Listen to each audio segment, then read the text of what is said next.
不要再整理筆記了，很精美的筆記的排版，可能會毀掉你的記憶呢？第一個原因就是這是一種努力的錯覺。其實你可能沒有意識到，你不是一個努力的學習者，而是一個資料的搬運工。我們的大腦看着整齊的筆記啊，往往會有一種錯覺，好像我學會了。深度的思考者，他花了80%時間都是在思考這些筆記之間的架構，所以他的筆記非常雜亂不堪，因為他不斷的在重新整理，去連接那些資料的訊息。有一個真相是，我們所有筆記被動抄下來的這些東西啊，只有5%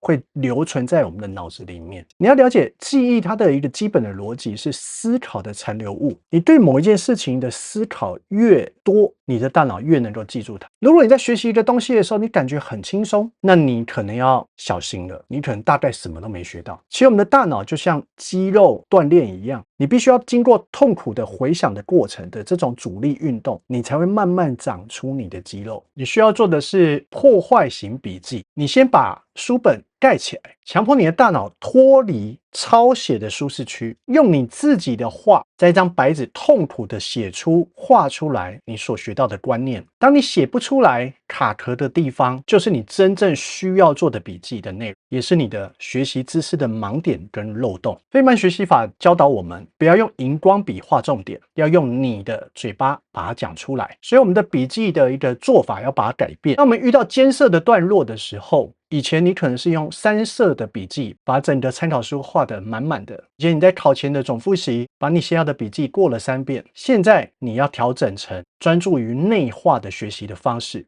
遇到艱澀的段落，你的參考書應該是畫滿了問號跟塗塗改改，用自己很醜的很潦草的字重新的推導邏輯。考前的總複習應該是拿出一張白紙，畫出逼迫你的大腦默寫畫出心智圖。我們的大腦並不是一個硬碟，不是拿來儲存資料的，而是拿來處理資料的 CPU。當你在回想的時候的那種痛苦的卡卡的感覺，正是我們的神經元在連接的訊號。你有聽過卡片和筆記嗎？把你所有要學習的知識一個節點一個節點的寫成一張一張的卡片，放在盒子裡。當你把這個卡片拿出來，背面是答案，正面是題目的時候，去重新審視自己是不是學會，學不會的我可能又把它放到最後一章，等一下再重複反芻這個過程。所以我們的知識不是把它歸類，而是把它一個一個拿出來咀嚼。只有你自己犯錯寫出來的醜答案、醜解答，勝過那所謂完美無瑕的擬答。有人說，最好的筆記就是當你過了3天以後再回來看，你還是有很多的問題，有很多的想法，這個筆記還是把你考倒了。所以你的筆記本要適度的留白，並且延遲你的學習，過2天再回頭看這個難解的問題。筆記本的雜亂就是你思考的勳章。筆記本裡面有越多的塗改的痕跡，越亂，就代表你的大腦在摔跤的過程，在進步的次數越来越多。所以你要着重在知識的內化，而不是專注在要寫出一个很不錯、很完整的筆記。只有你不斷在